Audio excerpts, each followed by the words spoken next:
Saya nggak bisa sebut karena ya saya harus biar bagaimanapun menjaga agar jangan sampai orang yang pertama kali mengupload itu diserang ya, biar saya aja lah. Jadi Bung Ade ini sebetulnya untuk meluruskan mispersepsi yang timbul akibat potongan video itu. Ya. Oke, tanggapannya Pak Syaifullah?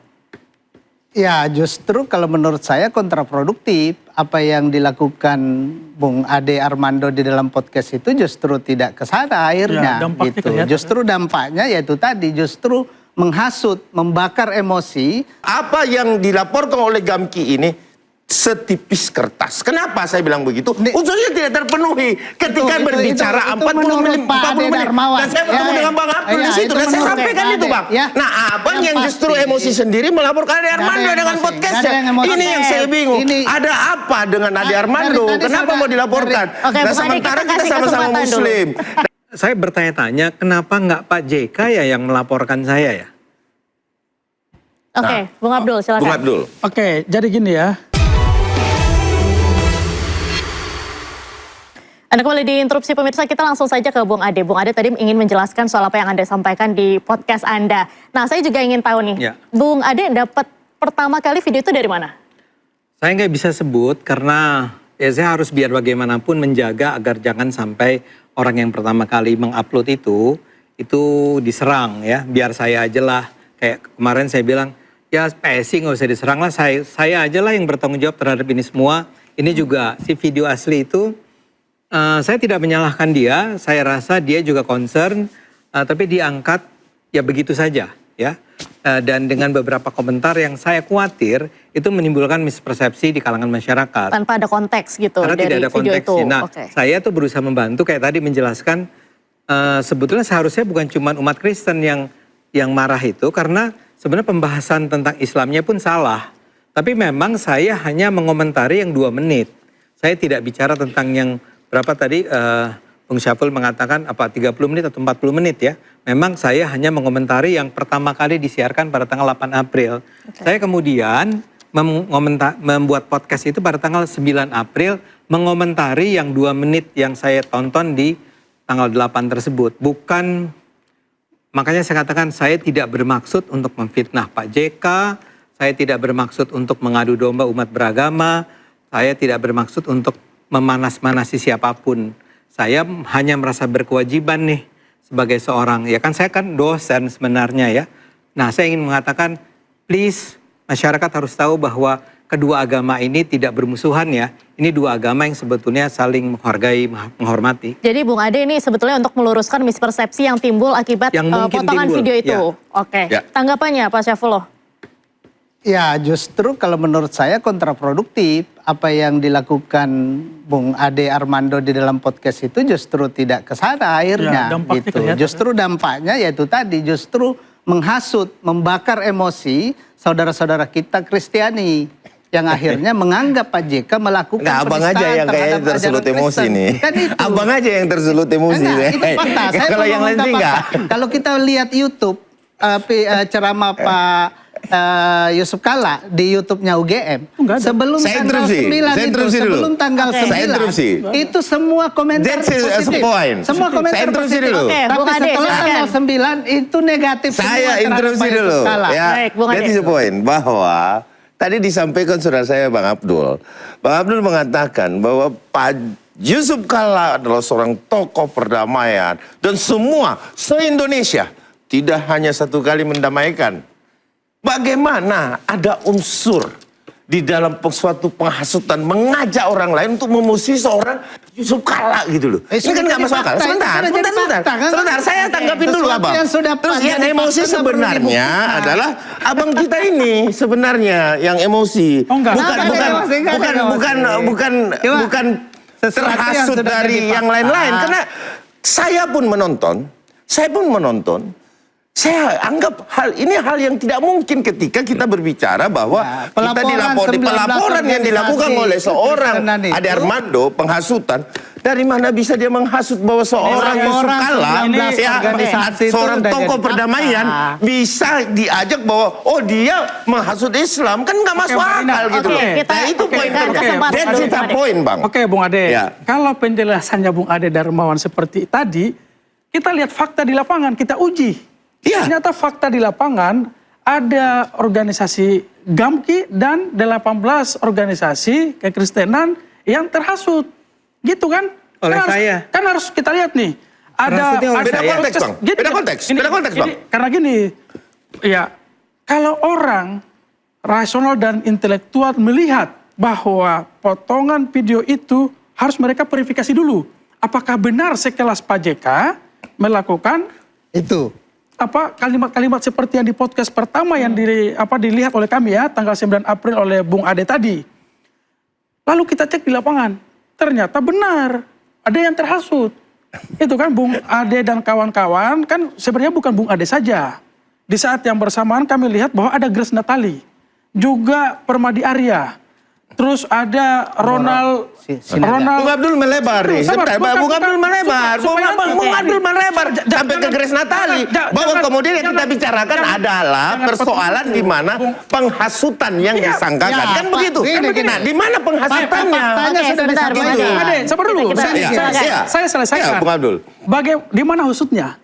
Kalimat Bung Ade adalah mestinya yang tersinggung bukan saja Kristen, tapi harusnya Islam juga nih. Itu kalimat menghasut loh. Ya, orang Islamnya terus ada yang terhasut. Jadi gini, faktanya menggerakkan. Itu 19 organisasi Faktanya di lapangan kan kekristenan, begitu tuh. itu kan Itu kan akhirnya Kristen. terbakar emosinya. kan begini, Anda bilang bukan hanya orang Kristen, tapi Islam. Jadi sebentar. Saya verifikasi dulu bahwa yang dilakukan pelaporan GAMKI itu bukan menonton hasil dari bahasa dari Pak Ade Armando. Bukti ini sekali lagi saya sampaikan, dia berseliweran. Dia berseliweran, kemudian diterima potongan. Nah, ini kita akan uji lagi, Bang. Kita uji lagi, Bang Abdul. Pada saat ini proses hukum berjalan, apakah GAMKI itu benar bisa dilakukan pelaporan ini berjalan atau tidak? Karena saya sudah sampaikan berjalan atau tidak itu soal di acara lain. kita yang sebelumnya bahwa apa yang dilaporkan oleh GAMKI ini setipis kertas. Kenapa saya bilang begitu? Unsurnya tidak terpenuhi ketika berbicara 40 menit. Dan saya bertemu dengan Bang Abdul di situ dan saya sampaikan itu, Bang. Nah, Abang yang justru emosi sendiri melaporkan Ade Armando dengan podcastnya. Ini yang saya bingung. Ada apa dengan Ade Armando? Kenapa mau dilaporkan? Dan sementara kita sama-sama Muslim. Dan ini yang harus kita, saya rasa ini yang harus kita sadari bersama-sama. Gini, sebenarnya sederhana mengujinya. Kalau kita lihat yang saya katakan tadi, kita lihat YouTube-nya UGM, komentar netizen atau yang menonton itu sebelum tanggal 9 April 2026 atau sebelum Bung Ade Armando itu membuat podcast, itu semua positif. Tidak ada yang negatif terhadap Pak JK. Tidak ada. Tapi setelah beliau ini, waduh, itu sudah mulai penistaan agama Kristen. Nah, inilah yang saya bilang, Bung. Artinya dipisahkan dulu antara podcast dengan apa yang dibicarakan Bapak oleh Bung Ade Armando bahwa Pak JK itu menafsir ajaran kalau kita agama satukan Kristen ini menjadi bingung, Bang. Ini yang bermasalah. Ini kita kan mau mencari di mana penghasutannya tuh, Bang. Yang kemudian didramatisasi oleh Bung Ade Armando dan kawan-kawan dengan dua cerita. Cerita hostnya tentang dia saat SMP yang kemudian ditutup dengan bahasa mungkin gurunya sama. Di akhir didramatisasi ditambahkan dengan cerita pembakaran gereja. Perlu diketahui, Bang. Abang perlu ketahui satu hal, Bang, bahwa podcast ini adalah satu kritik yang perlu disadari di sini bahwa apa yang disampaikan Bung Ade Armando dalam podcast tersebut adalah suatu pembicaraan dari 3 orang yang memiliki paradigma berpikir personality. Bukan mengajak orang lain. Kan itu intinya.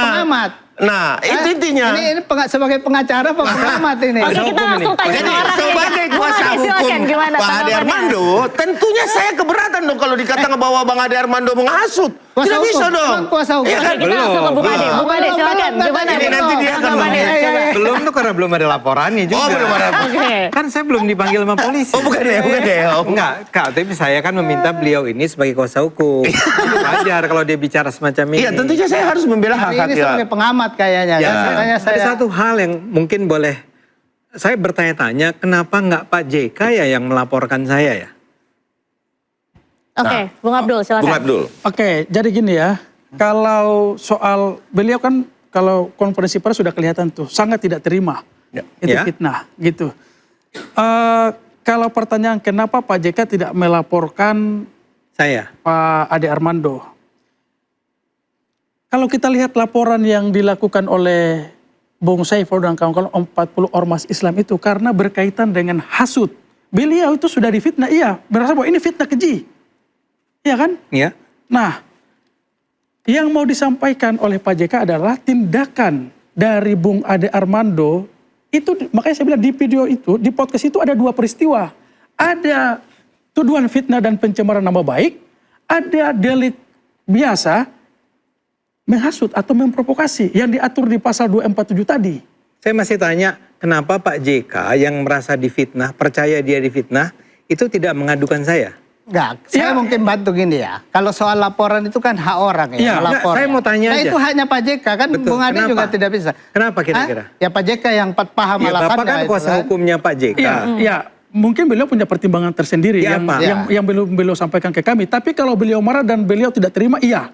Tapi kalau untuk melaporkan, ya kan ada delik umum. Makanya saya bilang tadi, ada 2 peristiwa di sana. Apakah Pak Saifullah ini adalah orang yang disampaikan amanah untuk melaporkan Saudara Ade Armando oleh Pak JK? Bung Ade, bentar dulu. Oke. Bung Ade. Pak Yusuf Kalla. Kami melapor atas nama ormas Islam karena menganggap bahwa itu tadi framing tentang apa yang dilakukan oleh Bung Ade Armando, memframing Pak JK itu menafsir agama Kristen secara salah yang kemudian membangkitkan quote-unquote kemarahan saudara-saudara kita Kristiani, buat kami menganggap ini berbahaya. Buat? Bisa mengganggu kerukunan umat beragama. Kita jadi tahu bukan perintah Pak JK gitu maksudnya kan? Bukan dong. Bukan. Biasa kan cuma mau nanya itu aja. Pak JK tidak pernah, ini harus diluruskan, Pak JK tidak pernah memerintahkan siapapun. Makanya saya bilang tadi itu, dalam podcast Bung Ade itu ada 2 peristiwa delik di sana. Ada delik aduan absolut yang fitnah dan terkait dengan pencemaran nama baik. Tapi yang satunya adalah menghasut. Menghasutnya adalah, lihat potongan itu. Harusnya yang tersinggung itu bukan saja orang Kristen, tapi orang Islam. Itu kan sudah terpenuhi itu. Lalu terwujudnya adalah 18 organisasi ini Kristen merasa tersinggung, terprovokasi, merasa bahwa ajarannya dinistakan oleh Pak JK. Lalu melaporkan. Itu kan sudah terpenuhi itu. Karena podcast saya? Ada podcastnya. Enggak, karena podcast saya? Karena yang pertama kali kami lihat itu adalah podcastnya yang Anda lihat. Iya. Bung Abdul. Yang Anda lihat yang sebetulnya. Jadi begini, selain dari podcastnya Bung Ade itu saya bilang bahwa bersamaan muncul juga. Sebelumnya. Oke, Bung Abdul, Bung Ade kita lanjutkan perbincangan ini usai jeda, pemirsa tetaplah di Interupsi. Kalau itu saya